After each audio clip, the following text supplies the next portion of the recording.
Michael J. Coppola, born May 18, 1946, also known as Mikey Cigars, is an American mobster and captain in the Genovese crime family. He has been a key figure in the Genovese crime family New Jersey faction. It is unknown if he is related to Michael "Trigger Mike" Coppola, who was also a member of the Genovese family.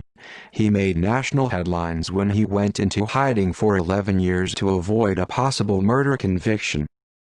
Early criminal career. Michael Coppola has been working for the Genovese family since the 1960s. He became a made man in the late 1970s and was part of a notorious Genovese hit team known as the Fist, according to government documents. This team performed murders ordered by the Genovese administration in the late 1970s and 1980s. Coppola was involved in labor racketeering in the trucking industry and New Jersey docks. Coppola served almost 5 years in prison from 1979 to 1983 for conspiracy and extortion. Coppola became an acting Coppola regime captain while Tino Fiumara was in prison in the 1980s and 1990s. Running the day-to-day activities of the New Jersey faction. Fiumara had orders relayed to him. Alleged murder. In 1996, Coppola was charged in the 1977 killing of Johnny Coke's Lardier. According to authorities, Lardier was released for 26 hours from prison to spend the Easter holidays with his family. The reason for his sanctioned killing aren't fully known, but is speculated that he had turned against the mob and was going to give the FBI information on the mob's influence on garbage hauling. Another story has it that Lardier got into a heated argument with Ralph Blackie Napoli, a Coppola regime in the Philadelphia crime family, and his death was ordered.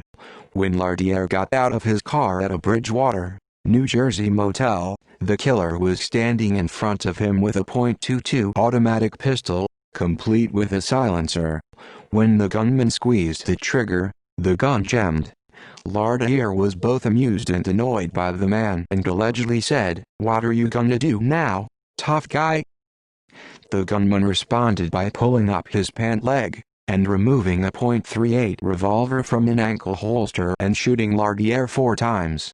When police arrived at the crime scene, they knew immediately it was a mob hit. The shooter had left behind his weapons and a hat. In 1996, Lucchese crime family mobster Tommy Ricciardi, who had been arrested on murder and extortion charges, decided to cooperate with authorities. He told the FBI that Lardier's killer was Coppola. Ricciardi told police that he heard the entire story of Lardier's murder from Coppola while talking about mob murders with Michael Turkseta at a party in 1983. Fugitive and arrest. A gun and hat were left at the murder scene. Since the advancement of forensics since 1977, a judge ordered Coppola to submit a DNA test. When the FBI requested the DNA sample on August 8, 1996, which could have proved he was at the murder scene, Coppola fled his Spring Lake, New Jersey home with his wife. He spent most of his time moving between apartments in San Francisco and New York City. During his time on the run, he was featured on America's Most Wanted. Although on the run, authorities believe he was still holding power over organized crime in New Jersey as a fugitive. A fellow New Jersey mobster for the Genovese family and a Fiumara Coppola associate, was charged by the FBI with illegally harboring Coppola during the months before he was caught and arrested.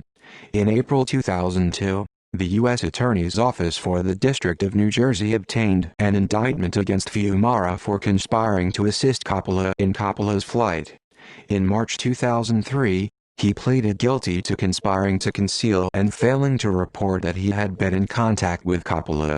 In November, a federal judge ordered Fiumara back to prison for 8 months for concealing Coppola's whereabouts. While on the run, investigators were searching for him in Nevada, Pennsylvania, Florida, Canada, Italy, and Costa Rica.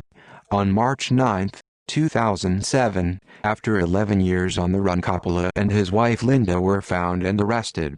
While conducting a search of their Upper West Side home, they found a book entitled The Methods of Attacking Scientific Evidence. Coppola pleaded guilty to fugitive charges and was given a 42-month, 3.5 years sentence. His wife Linda also pleaded guilty to harboring a fugitive and received probation. Louis James Rizzo Jr., Coppola's stepson, was also convicted for conspiracy to harbor a fugitive and sentenced to 3 years in prison. Rizzo was released on November 10, 2009. Trial in 2009. The FBI believed that Coppola was going to turn state's evidence against the Genovese family and cooperate with the FBI. The FBI was willing to give him immunity from prosecution and enter him in the witness protection program if he cooperated. The FBI believed he was involved in the killing of Lawrence Ricci, along with his son and stepson, on orders of Tino Fiumara, one of the men the FBI was hoping to prosecute with Coppola's cooperation. Coppola waived a speedy arraignment and spent the next 2 nights sleeping at FBI headquarters in Lower Manhattan at an undisclosed hotel. He also met with a government-arranged lawyer known as a shadow counsel. On the 3rd day, however, Coppola refused to cooperate. His defense lawyer Henry Mazurek said that Coppola only dragged out the process out of concern for his wife, who he feared would also be arrested and charged. In July 2009, Coppola was put on trial for murder, racketeering and extorting the Local 1235 of the International Longshoremen's Association for over 30 years. If found guilty of all counts, he could have faced life imprisonment. Defense lawyer Henry Mazurek told jurors that Coppola admitted to making a rash decision to flee, but that it didn't prove he's a killer. He didn't want to stand trial for a murder he didn't commit, Mazurek said. Assistant U.S. Attorney Jack Dennehy told the jury not to be fooled by Coppola's claims and that Coppola ran because he didn't want to face a jury like you. He hid because he didn't want to face a jury like you. Thomas Riccardi testified that Coppola said he did not agree with the Lardiere murder, but that he followed the orders given to him by Tino Fiumara, who was never charged. Genovese family member turned government witness George Barone was also called to aid the prosecution. Barone was such a difficult witness that the prosecutor apparently decided not to ask him about the Lardiere murder. A witness to the murder, Raymond Zyklensky, was called on as a defense witness in the case.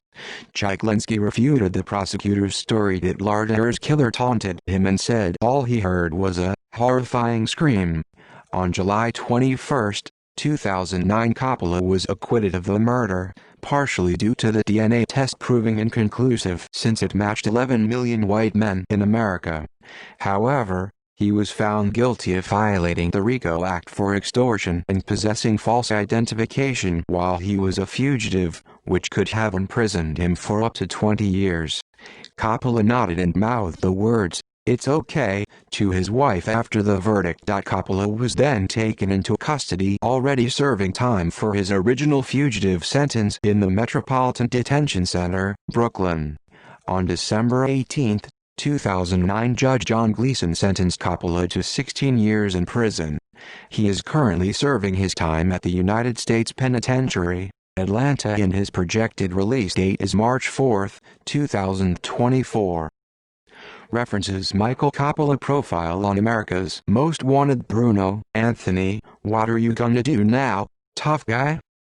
True TV, retrieved January 22, 2011. Notes.